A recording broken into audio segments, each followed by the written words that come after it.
Imagine spending nearly $2,000 on a brand new foldable phone only to notice the paint on its shiny frame starting to peel off. That's what some Galaxy Z Fold 7 owners are already experiencing, just months after the phone's release. And the worst part? This isn't even a new issue. It's the same frustrating problem that haunted last year's Galaxy Z Fold 6. Now, the Z Fold 7 was supposed to be Samsung's big refinement in the foldable game. Sleeker design, improved hinge, better durability, all the things you'd expect from a 7th generation product. But instead of smooth sailing, some users are seeing a familiar nightmare return: paint chipping. And not from drops, scratches, or accidental bumps, just regular, everyday use. So, why does this matter? Well, when you're paying $2,000 for a device, the expectation is simple: premium hardware that looks as good as it performs. People aren't buying a Fold 7 just for its specs, they're buying it for the futuristic design and that feeling of holding something truly high-end. Paint peeling isn't just cosmetic, it chips away at that premium experience. And when the same flaw shows up 2 generations in a row, it raises some big questions about Samsung's quality control. What's particularly strange is that Samsung already acknowledged a similar issue with the Fold 6.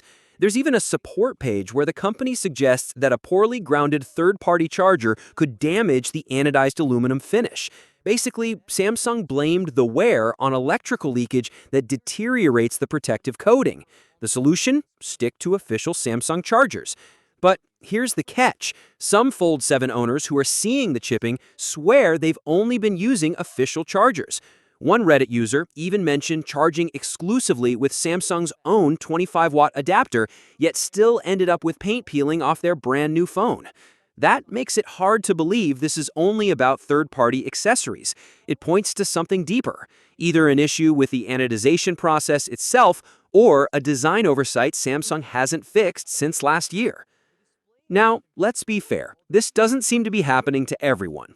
The majority of Fold 7 units are holding up fine, but even if it's only a handful of cases, the fact that it's happening at all, again, is worrying. It signals that Samsung might be brushing off a known weakness instead of fixing it. And for a company trying to convince buyers that foldables are ready for the mainstream, that's not a great look. Think about it. When you buy a regular flagship like the Galaxy S series or even an iPhone, you don't expect the paint to peel within months. That would be unthinkable for a $1,000 device, let alone something pushing $2,000.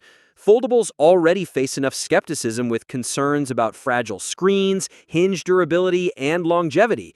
Add cosmetic issues into the mix, and it risks undermining trust in the entire category. Here's where it gets interesting, though. If this really is an anodization problem tied to electrical leakage, it suggests foldables may be more vulnerable than traditional smartphones because of their unique design and build materials. The Fold's hinge and frame have to endure more stress, more contact points, and possibly more exposure to wear. That could mean small flaws show up faster than they would on a non-foldable device. But honestly, even if that's true, it doesn't excuse Samsung. We're 7 generations into this product line. Customers shouldn't still be playing beta testers for basic durability issues. It feels like Samsung poured all its focus on improving the folding display and hinge, which they did, but overlooked something as simple as keeping the paint job intact. From a buyer's perspective, this puts you in a tricky spot. Do you risk spending $2,000 on a Fold 7 knowing there's at least a chance the paint might not hold up, or do you hold off until Samsung proves it can truly iron out these details? For some, it may not be a deal breaker. After all, cases exist, and if you're more interested in the inner screen, maybe cosmetic flaws don't matter as much. But for others, it's unacceptable, especially at this price. Personally, I think this shows how fragile the trust in foldables still is. Every little flaw gets magnified because the price is high and the technology is still under scrutiny.